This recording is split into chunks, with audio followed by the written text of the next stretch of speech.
I've previously spoken about actors who won an Oscar for their one and only nomination, but there are still more. And in this video, I also want to cover some winners in the supporting categories, which of course, this has happened much more frequently. I'm Michael, aka Oscar Man, and I'm going to begin with one of those supporting winners who surprisingly was never Oscar nominated again. Hey, this is really wonderful work. Where'd you get this, Mayo? Subic Base, Philippines, sir. Ah, thought I recognized the work. Be proud of them wings. They're the only ones you're gonna leave here with. Mayonnaise.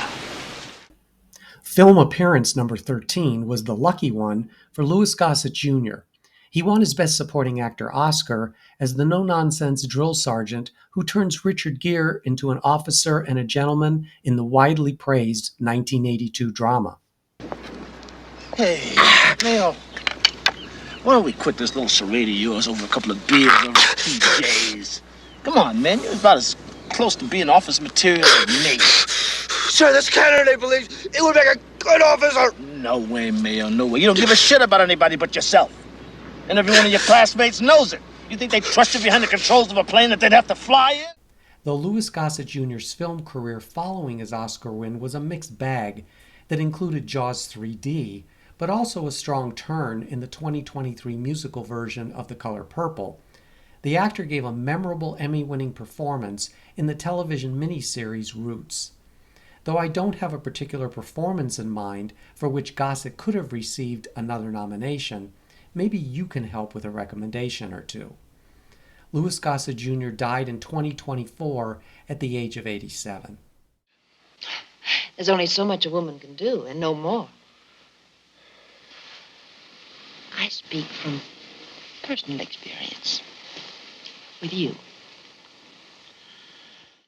Written on the Wind wasn't exactly the type of film that screamed Academy Award. Directed by Douglas Sirk, the melodrama generously contained over-the-top performances, and the film's best was given by Dorothy Malone, winner of the Best Supporting Actress Oscar for 1956. You're a filthy liar. I'm filthy. Period.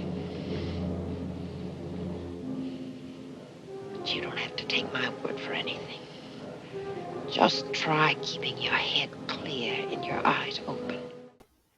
I think a nymphomaniac would be a fun part to play, and Malone even had a big courtroom scene at the end of the film. She was great, and I bet that hat got her lots of votes too. One of the best career decisions Dorothy Malone made was dyeing her hair platinum blonde and changing her image from the good girl role she played in more than 30 films prior to her first and only Oscar nomination.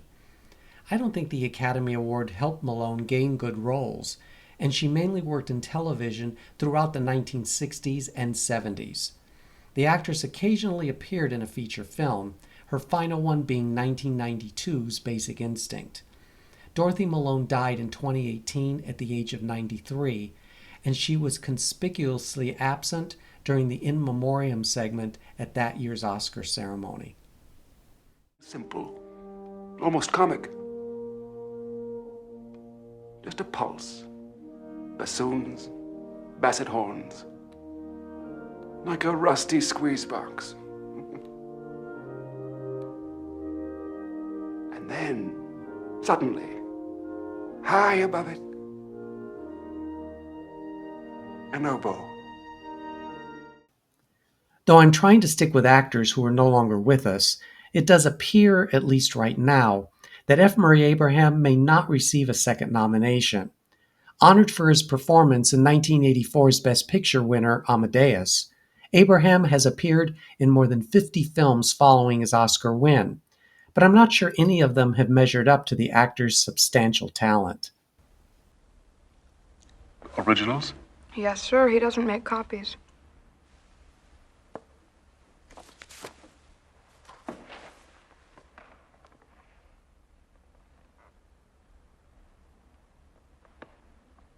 These are originals?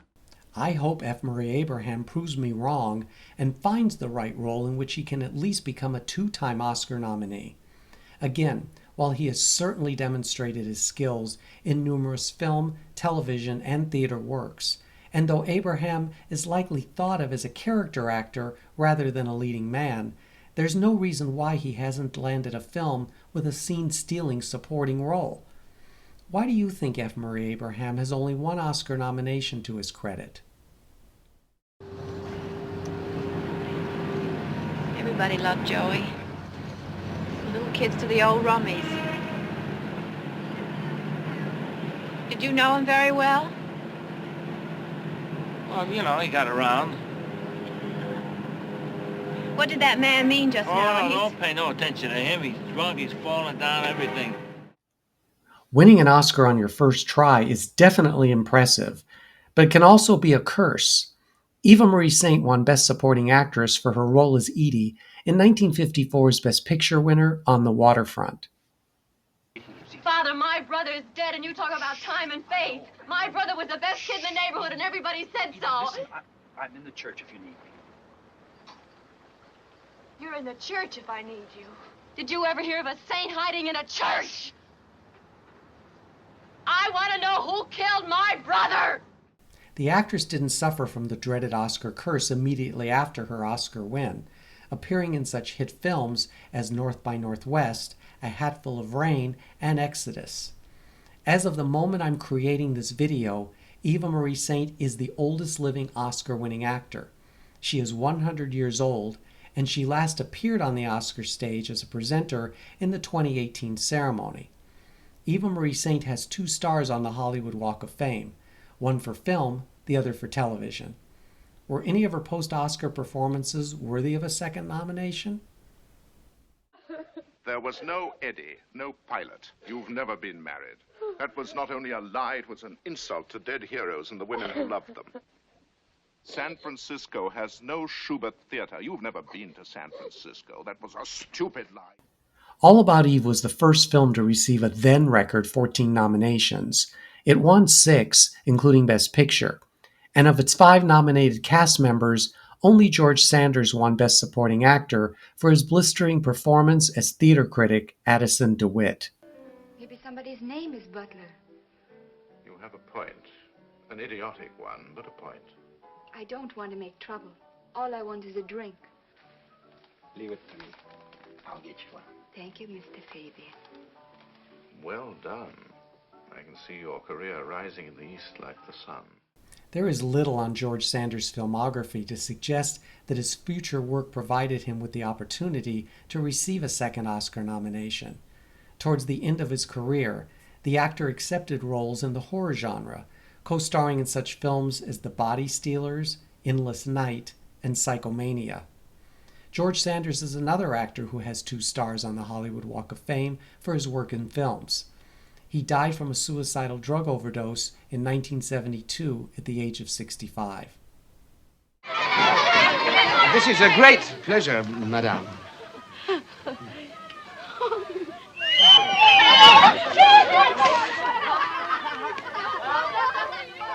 Two beds, madame. Without bags. Monsieur, Madame Hortense has not the bags. As Madame Hortense in 1964's Zorba the Greek, Lila Kedrova won on her first and only try as Best Supporting Actress in this successful film featuring a subplot of a peasant who uses his charm to romance a vulnerable older woman, with tragic results.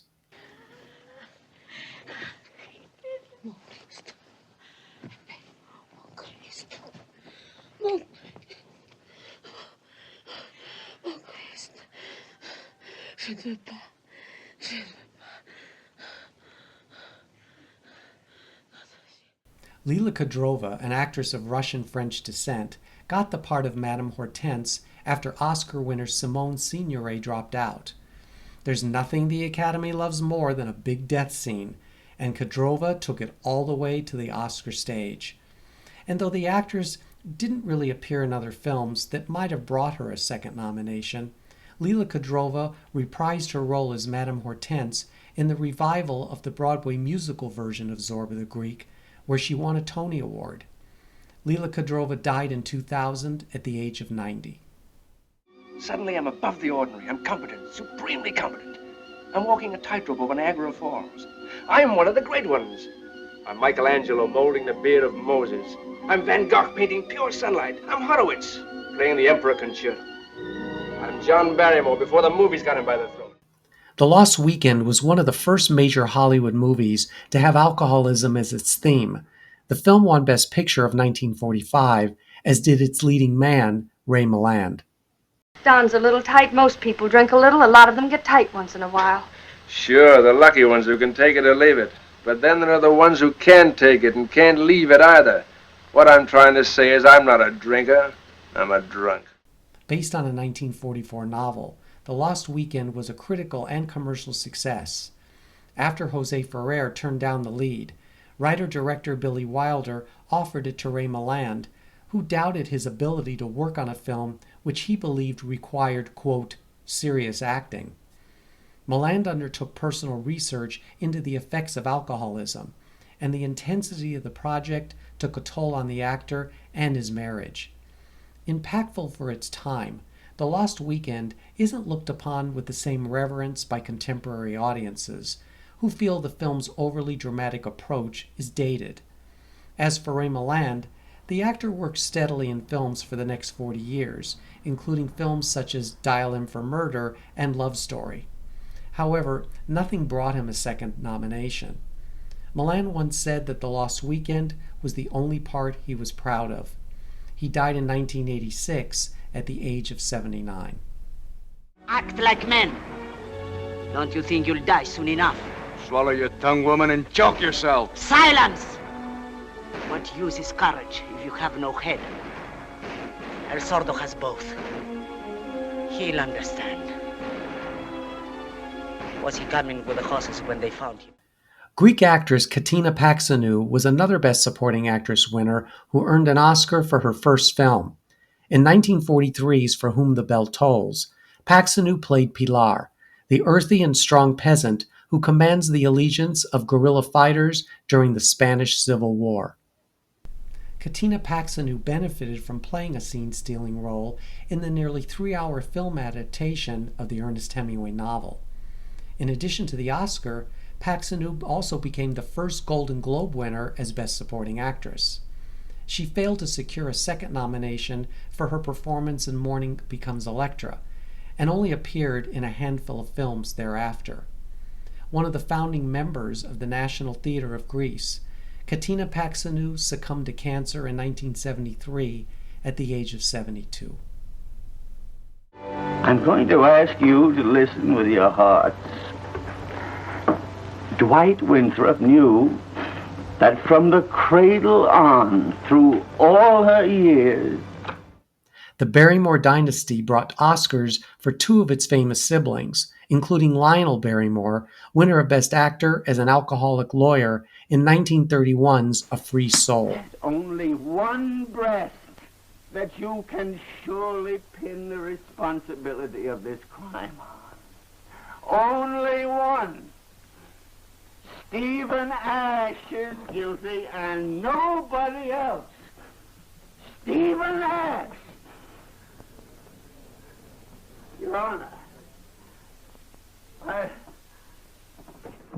Okay, I know you're going to tell me that Barrymore was a 2-time Oscar nominee, and you're correct. He received his first nomination as Best Director for 1930's Madam X, but A Free Soul was his only nomination for acting, and his win as Best Actor was interesting in that he not only received 3rd billing, second behind Leslie Howard, but Barrymore also managed not to be overshadowed by the film's themes of premarital sex, including a suggestive scene featuring Norma Shearer and Clark Gable. Lionel Barrymore is likely best known for his portrayal of the villain, Mr. Potter, in It's a Wonderful Life. The prolific actor died in 1954 at the age of 76. Sex was always something I could do as well as hearing girls. Better.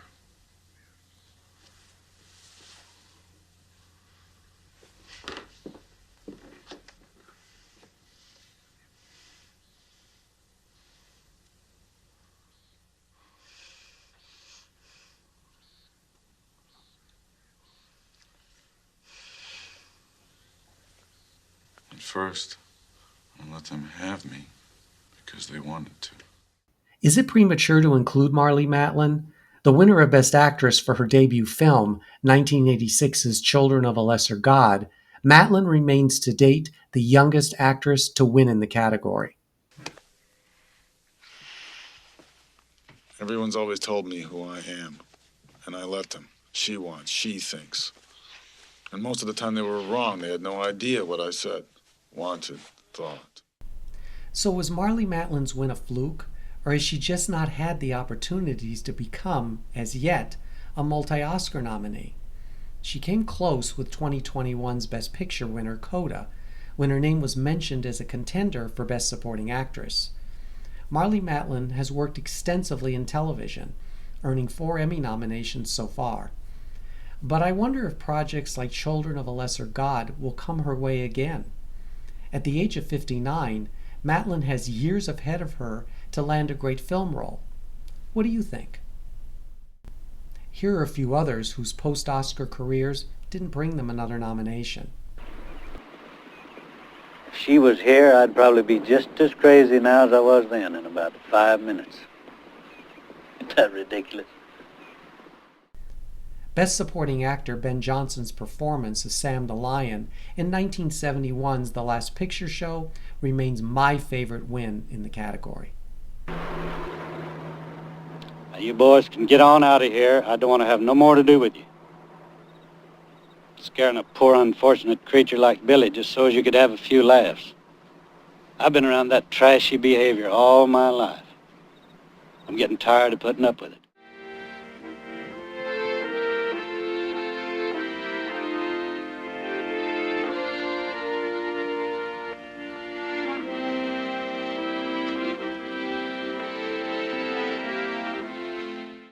Jane Darwell won Best Supporting Actress as Ma Jode in 1940's The Grapes of Wrath.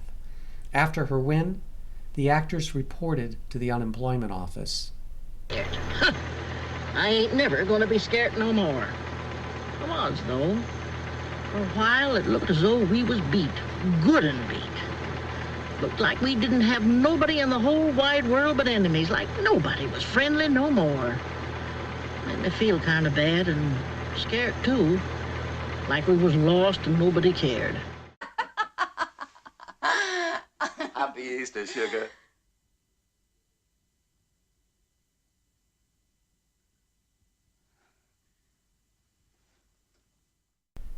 Ed Begley's win as Best Supporting Actor in 1962's Sweet Bird of Youth was considered a shock, as Omar Sharif had been considered the favorite for Lawrence of Arabia. Like it, sugar baby? Absolutely divine. It's heavenly.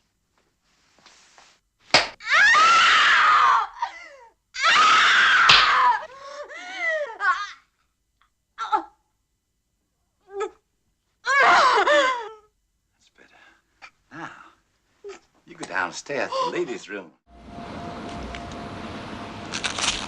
Oh, Michael! I told you, Michael, they're created creatures. Get off! Sir John Mills received what I feel was a career Oscar for his performance as a deaf-mute in 1970's Ryan's Daughter. Michael, take them off now. Come on. Michael!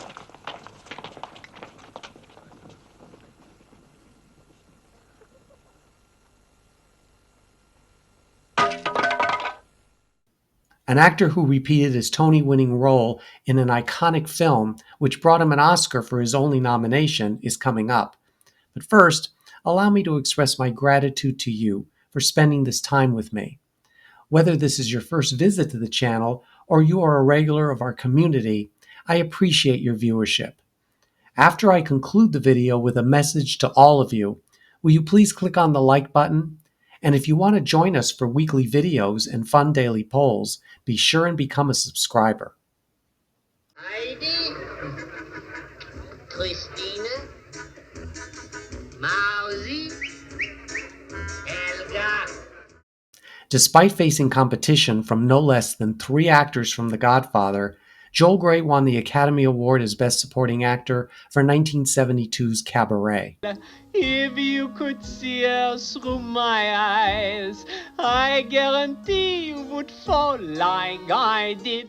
For his performance as the MC, a role he originated on Broadway for which he also won the Tony Award, Grey's iconic performance was the highlight of his film career. Things were, let's say, chilly between Joel Grey and director Bob Fosse, though the reasons for this vary depending upon the source. Cabaret's producer Cy Feuer cast Grey before production began, which allegedly irked Fosse. When told that he could either have Grey or leave the film, Fosse's "it's either me or him" threat didn't come to pass. According to Joel Grey, Fosse wanted to play the role of the MC himself. Grey also claimed that Anthony Newley was briefly considered for the role. In any case, Joel Grey got the part, won the Oscar, and, well, that was where his film career peaked. Joel Grey has done a lot of episodic work on television, but at the age of 93, the odds of him receiving another Oscar nomination are about as good as mine.